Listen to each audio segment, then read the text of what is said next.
Jones and Tidewater Waves. All right, what's up? Yeah, appreciate you coming out. Thanks for having me. Thanks for having me. No problem. Yeah. So yeah, I'm really looking forward to this interview because you're an artist. I feel like there is like a kind of a void for like the art. We have like music, but like real, art, paintings, things like that, illustration. It's not, you don't really hear too much of that industry or that market. Yeah. Yeah, that's what I've been trying to work on because when I started coming to school for art, I noticed that there was a lot of events for like music and I didn't have anywhere for me to showcase my own art. And it's kind of really hard to get into exhibitions and stuff, so I wanted to start up my own kind of show that includes people in the area to just put any type of art in there. Like there's no like restrictions because the show I do it once a year. It's called the Urban Workshop, and that's when I include like all art, music, like painters, sculptors, illustrators, all types of digital photography, and we just kind of bring it all together into one spot. Okay. Dope. See, you said it's hard to get into exhibitions. Like, what is that process? It's not. It's only hard because there's so many requirements.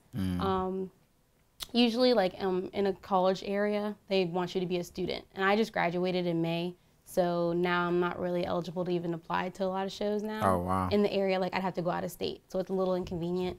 For most of my peers that were in like the classes with me, the restrictions were like, oh, you have to strictly be painting or strictly be drawings. And I don't know, it was kind of like an application process where you didn't know you were going to get in. So with my shows, I kind of just like include anybody who wants to be in the show. As long as you're doing work and promoting yourself, you have to have your own business going with it. Like you have business cards, like something to promote yourself with. Right. But that's what I'm trying to push mostly in this area. Okay, dope. Yeah, and I'm glad, you brought that up because we're kind of trying to, bring that to our brand as well. Just like, an art scene, maybe set up like an art expo for those who, like you said, are not students or trying to get in those shows that, don't have as many requirements. Right. So, yeah, that's dope. Where'd you go to school? I went to ODU, Old Dominion University. Okay. Where, yeah, we've had a few people that's, either graduated or at ODU right now on the show. Dope. See, what'd you study? I changed my major like 3 times, but it was all in art. I started with graphic design, which is where I got like the magazine idea from, and then I ventured to drawing and design, and then I went to painting, and that's when I finished because I enjoyed painting the most. Like that's what I do now. Okay. How was that? Like the study, like you all study like art history and just. Yeah, it was just a bunch of classes that I didn't really care for, honestly. Like with painting, that was probably the best class because it wasn't like a studying class; it was an experience class. So you had to work with your peers and work with the instructors to basically better your skill. And all the other classes, like I was still taking the math and history, and I just didn't really. It wasn't pushing me the way I wanted. Yeah, right. The creative side. Yeah. Word. Okay. So yeah, where you how far are you trying to take your art? As far as like my personal art, that's kind of like a hobby for me right now. It's kind of just something that I like to do to express myself. I'm not really too like fond on, or my main goal isn't to sell all my work or be seen as an artist. My goal is to be a curator. So I want to find other artists and I want to bring them the attention and showcase them. Like that's what I'm trying to focus on. Like I want to have my own gallery/studio one day to have them all included and have them all have their own space to have their own shows. Because that was another thing that was hard, not just getting into exhibitions, trying to find places for the artists to even showcase their work. Like, that was really difficult. Well, okay, I didn't know that. Yeah. Nice. You usually got to pay like an arm and a leg just to get in like a small little venue just to showcase your work, and that's it's only a benefit if you can sell your work. So it's like I'm trying to help people just get out there, get seen, and get noticed by their peers because some people like make art and their friends don't even know that they do art. Right. And that was really interesting to me. When my first show, I had like 12 artists. And all their families came out, all their friends came out, and they hadn't even seen their work before. So it was like, you don't showcase? They're like, no, I don't have anywhere to do it. And like, well, now this is what I want to do. And I want to keep like, giving you the opportunity to put your artwork out there. Okay, dope. So you're kind of like, us, what we're trying to do at Tower of the Waves. Yeah. But in the art realm. I like that. I like Yeah. that.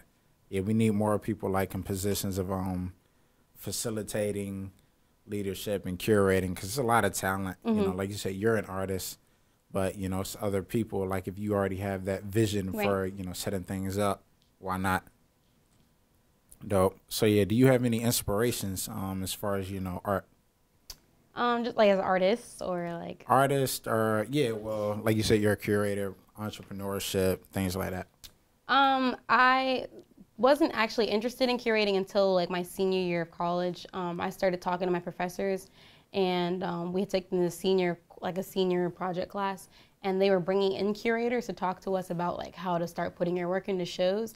And I had like stopped one of them. Her name is Leanne, and she was basically like, this is what you need to do to put your work in the shows. And I was like, I want to do what you do. Dope. Yeah.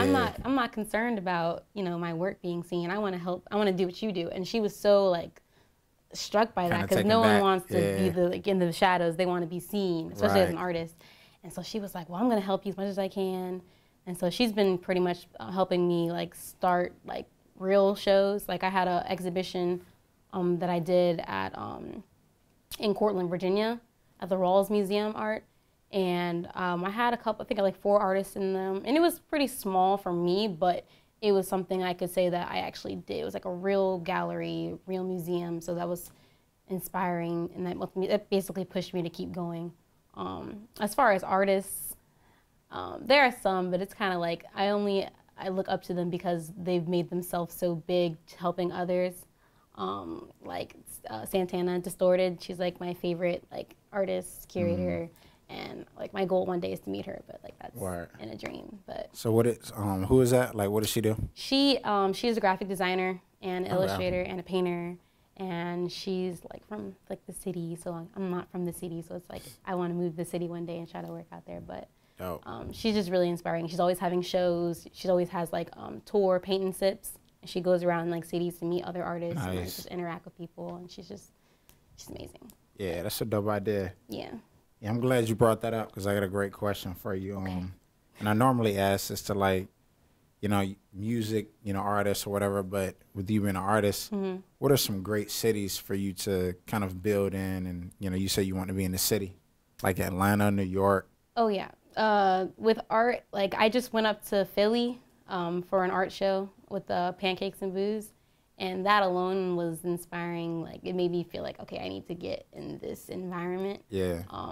Definitely Philadelphia. New York, of course. That's like huge for art. Like, and that's a lot of competition, but at the same time, it's a lot of opportunity, because people are looking for creatives. They're looking for them to like help. And like I said before, people are so focused on being seen. I don't want to be seen. I want to help people be seen. So that would probably give me some leeway or help me get like positions out there. And that's why I'm so motivated to keep doing this, because I'll still do my art on the side, because I feel like as an artist or someone who wants to push artists, you have to keep building your craft as well. So I want to work on that on the side just to help, stay better at what I do. Right. But at the same time, I want to keep it balanced. Like I want to help people and continue to be an artist, and I want to strive and like be known as that. So that's why I'm like, if I move to the city, I'll be good. Word. So you ever been up to DC?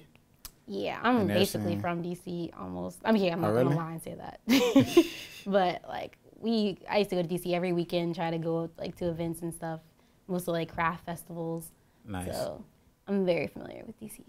Like U Street, know that area? Only because my family, like I'm from Nova, so I'm not DC. Okay, word. But yeah, like that's like 20 minutes down the road for me, almost. Gotcha. Wow. Okay. Yeah. Yeah, I went to school up there, so it's interesting here, like hearing and seeing people from that area come down here. Yeah. Where so like, what are the differences you see from the scene up there and out here? There are more opportunities. Out there's definitely more opportunities. From what I remember though, being up north, it was mostly like, if you have a talent with art, we're gonna figure out how to make it business oriented. And that's cool for me, but I'm more like laid back and like open to having fun. So when I came down here, the college atmosphere helped that, because it was so like, it was just free. There's a lot of people from a lot of different places around here, all traveling from one area, like other areas to one. And so with that alone, I was able to have like, just like no boundaries with it. Like you can have any type of art you want. Like I said, there's no like restrictions to my shows or anything. And up there, it's kind of like, okay, find a job for it. Down here, it's like, okay, I'm going to give everyone else opportunities and see what I can find. Because there aren't a lot of job opportunities for what I want to do down here. Yeah. They are mostly up north and in the city. So I figured while I'm here, just try to get the experience and like build my platform, build my resume up with doing the little shows here and there. So that way when I do want to move and go into the city for a little while, I can already have that established. I'm not going to be playing around there. I'll know what I need to do. I'll have everything set. I'll meet the right people, make the right connections, and build from there. Dope. Okay, yeah, you talking about building your stuff up. So let's talk about what you have going on as far as Illesthetic magazine. So what is that? So that's like another curating thing for me. With the shows, they're kind of like whoever hears about it kind of gets in there, and they're usually people who like go to ODU or NSU. With the magazine, I tried to venture it out a little bit wider to like DC, Maryland, and Virginia. So with that, I started it basically when I started taking graphic design classes at ODU. It was kind of reminding me of what I used to do in high school. I was on the journalism staff, so like I used to edit like the magazine, the newspaper. And so we started like dabbling in that area again. It kind of reminded me like I want to start up my own magazine. Like I want to see what I can do. And same thing with trying to find the exhibitions. I was looking for like internships or just anything in that field because I'm familiar with like that expertise. And I couldn't find anything like job-wise or anything like that. And I was like, you know what? I'll just start my own. Like, forget it. So I started my own, and I found like I started with like 3-4 people helping me with the team, like other writers and photographers, just to go out and interview with me. And then we just finished volume 7 now. It's been over a year. Nice. We've just been like, now we travel to like DC. We travel to Maryland. We find the artists. We interview them face to face. We get a photo shoot set up for them and have everything set up for the magazine, and then it's set in stone. Dope. Yeah, I want to congratulate you on that. You know, thank you. Yeah, just seeing that void and taking that opportunity. Yeah. And that step, just like, look, if it's not here, I'm gonna create it myself. So like, I know you're still building your platform, but like for others that are trying to follow in your footsteps, like what advice would you give them? You just said it, actually. If you can't find the opportunity, just make it yourself. Because I hear a lot of my friends, like, they want to start their own businesses. They want to start their own, like, thing. And they're like, oh, I don't have money for it.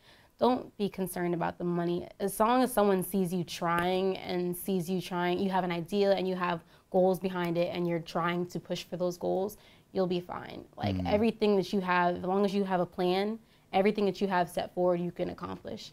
And, like, a year ago, I would have never thought that I would have had people coming out to shows that I have and having a magazine published and printing. But I told myself I was going to do it, and I found the steps to do it, and I accomplished every step. Nice. So, yeah. Okay. So you have any upcoming events? Yes, I do. Okay, yeah. The Urban Workshop is coming up in February. It's usually the first weekend of February, so I'm trying to aim for, like, the 2nd. But it's going to be in Norfolk again this time. Eventually we'll branch out, maybe Richmond, and go out. But right now I want to keep it local because I know everybody out here and I know they'll support me. So that's coming up soon in February. Dope, okay. So yeah, where can they find your art? Like if somebody did want to purchase, get in contact with you, collaborate? Yeah, I'm trying to push social media now. So like with my Instagram at Calah M. Jones, people can always hit me up through there. And they have been with the magazine and with the shows. So always through there, but my website is also calahmjones.com or through my email. My email is still Art by Luna because that was originally my brand that I had started. So Art by Luna Collections is my email, but yeah, mostly through social media if you can get to me. Okay, yeah, I do want to talk a little bit about that, Art by Luna. What is that? I know, we've talked off air about like that, creating a magazine. So yeah. Art by Luna Collections was a brand that I started back in 2016.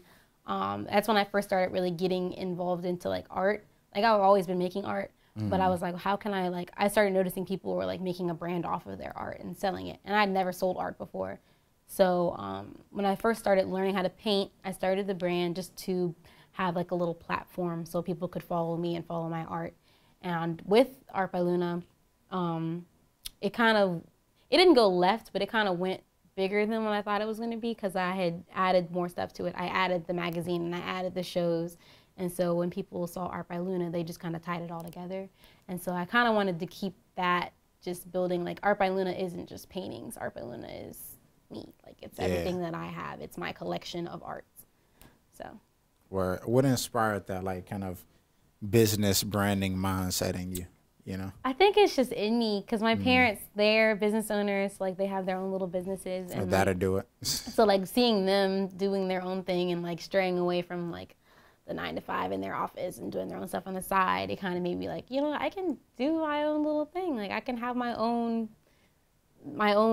name for myself in a different field. And what better to do than with art? So I took my art and just kind of pushed with it. And my parents, they saw what I was doing and they were like, oh yeah, we're going to support you 100%. Dope. Like everything that I did, my parents have been there like from the start. Like how I started my brand, my mom was like my #1 supporter. Like she helped pay for everything I needed to get started. Nice. And that's why she said, okay, when you're done, when you have everything started, just invite me to all your shows, invite me to all your, send me magazines so I can see them. And so I haven't stopped. Word. That's what's up. That's what's up. Yeah. See, we like what you're doing over here at Tower of the Waves. You know, keep going. And I really like, I want to point out, like, I like how you structured that with Art by Luna being, you know, like the parent company for Illesthetic. Yeah. And then kind of building under that. So that's what's up. That's real dope. Thank you. Yeah, I really value, like, business, you know, branding and structure. So, yeah, we appreciate you coming out. We're definitely going to have you back up here, you know, once you get things rolling. Do some collaborative stuff and, you know, really talk about that art, you know, expo. Absolutely. Yeah. All right. Yeah, this is Calah Jones, Illesthetic Magazine, Art by Luna, and we out.